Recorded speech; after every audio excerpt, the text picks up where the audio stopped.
ಸಾಕ್ಷ್ಯ ನಾಶಕ್ಕೆ ಅಲ್ಲಿ ಮಾಡಿದ್ದು ಸಿಸಿಟಿವಿ ವಿಡಿಯೋಗಳ ಕಂಪ್ಲೀಟ್ ಡಿಲೀಟ್ ಆಗಿದೆ. ಅಂದ್ರೆ ಸಾಕ್ಷ್ಯ ನಾಶಕ್ಕೆ ಏನೆಲ್ಲ ಪ್ರಯತ್ನ ಮಾಡಿದ್ರು, ಮೃತದೇಹವನ್ನ ಹೇಳ್ಕೊಂಡು ಹೋಗಿ ಸುಮ್ನಳ್ಳಿ ಕಾಲುವೆ ಹತ್ರ ಎಸೆಯೋದಕ್ಕೆ ಅಂತ, ಅದೆಲ್ಲದನ್ನು ಕೂಡ ನಾಶ ಮಾಡೋದು ಟ್ರೈ ಮಾಡಿದ್ದಾರೆ. ದರ್ಶನ್ ಗ್ಯಾಂಗ್ ಬಂದಿದ್ದು ಹೋಗಿದ್ದು, ಅಲ್ಲಿ ಬಂದು ಹೊಡೆದಿದ್ದು, ಅವೆಲ್ಲ ಕ್ಲಿಪ್ಗಳು ಕೂಡ ಡಿಲೀಟ್ ಆಗಿದ್ದಾವೆ. ಅಂದ್ರೆ ಪಟ್ಟಣಗೆರೆ ಶೆಡ್ನಲ್ಲಿ ಸಿಸಿಟಿವಿ ಇತ್ತು, ಆದ್ರೆ ಸಿಸಿಟಿವಿ ಫುಟೇಜ್ನಲ್ಲಿ ಈ ಎಲ್ಲ ದೃಶ್ಯಗಳನ್ನ ಕ್ಲಿಪ್ಗಳನ್ನ ಡಿಲೀಟ್ ಮಾಡಲಾಗಿದೆ. ಒಂಚೂರು ಸಾಕ್ಷ್ಯಗಳು ಸಿಗಬಾರ್ದು ಅಂತ ನಾಶ ಮಾಡಿದ್ದಾರೆ. ಅಂದ್ರೆ ಆ ಸಿಸಿಟಿವಿ ಫುಟೇಜ್ನಲ್ಲಿ ಇರುವಂತಹ ಸಾಕಷ್ಟು ಕ್ಲಿಪ್ಗಳನ್ನ ಡಿಲೀಟ್ ಮಾಡಲಾಗಿದೆ.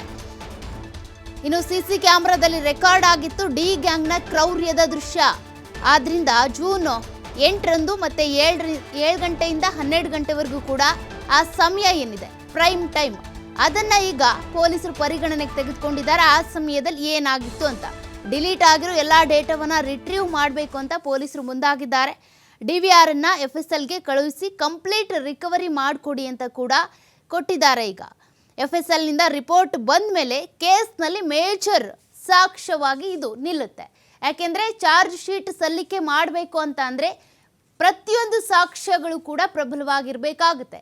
ಐ ವಿಟ್ನೆಸ್ ಇರ್ಬೋದು, CCTV ಫುಟೇಜ್ ಇರ್ಬೋದು, ಸ್ಥಳ ಮಹಜರು ಮಾಡಿದಂಥ ಸಂದರ್ಭದಲ್ಲಿ ಸಿಕ್ಕಂಥ ವಸ್ತುಗಳಿರ್ಬೋದು, ಮತ್ತು ಸ್ಥಳ ಮಹಜರು ಮಾಡುವಂಥ ಸಂದರ್ಭದಲ್ಲಿ ಸಿಕ್ಕಂಥ ಈ DNA ಟೆಸ್ಟ್ ಇರ್ಬೋದು, ಅಂದರೆ ಕೂದಲಿನ ಸ್ಯಾಂಪಲ್ಸ್ ಇರ್ಬೋದು, ಬ್ಲಡ್ ಟೆಸ್ಟ್ ಇರ್ಬೋದು, ಇವೆಲ್ಲವೂ ಕೂಡ ಸಾಕ್ಷಿಗಳಾಗ್ತವೆ. ಅದರ ಜೊತೆಗೆ ಈಗ ಆ ಸಮಯದಲ್ಲಿ ಸಂಜೆ 7 ಗಂಟೆಯಿಂದ ರಾತ್ರಿ 12 ಗಂಟೆವರೆಗೂ ಆದಂಥ ಕ್ರೌರ್ಯದ CCTV ಫುಟೇಜ್ ಏನಿದೆ ಅದನ್ನು ಇವರು ಡಿಲೀಟ್ ಮಾಡಿಸಿದ್ರಲ್ಲ, ಅದನ್ನು ರಿಟ್ರೀವ್ ಮಾಡಬೇಕು ಅಂತ ಈಗ DVR ಅನ್ನು FSLಗೆ ಕಳುಹಿಸಿ ಕೊಡಲಾಗಿದೆ. ರಿಕವರಿ ಆದಮೇಲೆ ಈ ಎಲ್ಲ ಸಾಕ್ಷಿಗಳು ಕೂಡ ಪ್ರಬಲವಾಗಿ ನಿಲ್ತಾ ಹೋಗ್ತವೆ. ರೇಣುಕಾಸ್ವಾಮಿ ಹತ್ಯೆ ಕೇಸ್ಗೆ ಸಂಬಂಧಪಟ್ಟಂತೆ 60 ದಿನಗಳೊಳಗಾಗಿ ಚಾರ್ಜ್ ಶೀಟನ್ನು ಸಲ್ಲಿಕೆ ಮಾಡಬೇಕಾಗುತ್ತೆ. ಚಾರ್ಜ್ ಶೀಟ್ ಸಲ್ಲಿಕೆ ಆದಮೇಲೆ ಇನ್ನು ದರ್ಶನ್ ಪರ ಇರ್ಬೋದು, ಪವಿತ್ರ ಪರ ಇರುವಂಥ ವಕೀಲರು ಕೂಡ ಜಾಮೀನು ಅರ್ಜಿಗೆ ಅಪ್ಲೈ ಮಾಡ್ತಾರೆ. ಅದಕ್ಕೂ ಮುಂಚೆ ಚಾರ್ಜ್ ಶೀಟ್ನಲ್ಲಿ ಪ್ರಬಲವಾದಂಥ ಸಾಕ್ಷ್ಯಾಧಾರಗಳನ್ನು ಇಟ್ಟು ನಾವು ಸಲ್ಲಿಕೆ ಮಾಡಿದರೆ ಈ ಕೇಸ್ ನಿಲ್ಲುತ್ತೆ, ಬಿದ್ದು ಹೋಗಲ್ಲ ಅನ್ನುವಂಥ ಕಾರಣಕ್ಕೆ ಪೊಲೀಸರು ಅಲರ್ಟ್ ಆಗಿ ಈಗ ಪ್ರತಿಯೊಂದು ಸಾಕ್ಷ್ಯಗಳನ್ನು ಕೂಡ ಕಲೆ ಹಾಕ್ತಾ ಇದ್ದಾರೆ. ಅವತ್ತು ಪಟ್ಟಣಗೆರೆ ಶೆಡ್ನಲ್ಲಿ ನಡೆದಂಥ ಆ ಕ್ರೌರ್ಯದ CCTV ಫುಟೇಜ್ ಡಿಲೀಟ್ ಆಗಿರೋದ್ರಿಂದ, ಡಿಲೀಟ್ ಮಾಡಿಸಿರೋದ್ರಿಂದ ಅದನ್ನು ಮತ್ತೆ ರಿಕವರಿ ಮಾಡ್ಕೋಬೇಕು ಅನ್ನುವಂಥ ನಿಟ್ಟಿನಲ್ಲಿ ಈಗ DVR ಅನ್ನು FSLಗೆ ಕಳುಹಿಸಿ ಕೊಡಲಾಗಿದೆ. ಅದರ ಮೂಲಕ ರಿಕವರಿ ಕೂಡ ಮಾಡಲಾಗುತ್ತೆ. ರಿಕವರಿ ಆದ ಮೇಲೆ ಈ ಕೇಸ್ಗೆ ಅದು ಮೇಜರ್ ಸಾಕ್ಷ್ಯ ಆಗಿ ಕೂಡ ನಿಲ್ಲುತ್ತೆ.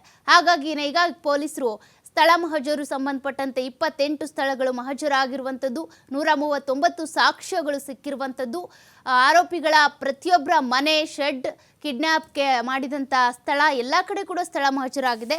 ಅವೆಲ್ಲ ಸಾಕ್ಷ್ಯಗಳು ಕೂಡ ಪ್ರಮುಖ ಆಗ್ತಾ ಹೋಗ್ತವೆ.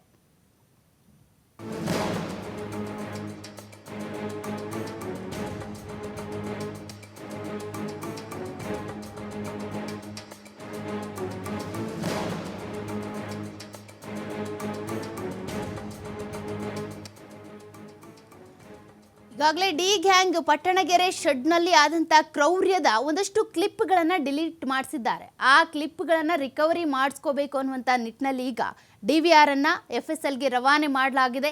ಜೊತೆಗೆ FSLಗೆ ಒಂದಷ್ಟು ಈ DNA ರಿಪೋರ್ಟ್, ಅಂದರೆ ಆ ಸಂದರ್ಭದಲ್ಲಿ ಹತ್ಯೆ ಆದಂಥ ಸಂದರ್ಭದಲ್ಲಿ ರೇಣುಕಾಸ್ವಾಮಿ ಮೃತದೇಹದ ಮೇಲೆ ಇದ್ದಂಥ ರಕ್ತದ ಕಲೆ ಇರ್ಬೋದು, ಆ ಜಾಗದಲ್ಲಿ ಸಿಕ್ಕಿರುವಂತಹ ರಕ್ತದ ಕಲೆ, ಅವೆಲ್ಲವನ್ನು ಕೂಡ ಈಗಾಗಲೇ ರಿಪೋರ್ಟ್ FSLಗೆ ಕಳುಹಿಸಿ ಕೊಡಲಾಗಿದೆ. ಅವೆಲ್ಲ ರಿಪೋರ್ಟನ್ನು ಇಟ್ಕೊಂಡು ಚಾರ್ಜ್ ಶೀಟನ್ನು ಕೂಡ ಸಲ್ಲಿಕೆ ಮಾಡ್ತಾರೆ.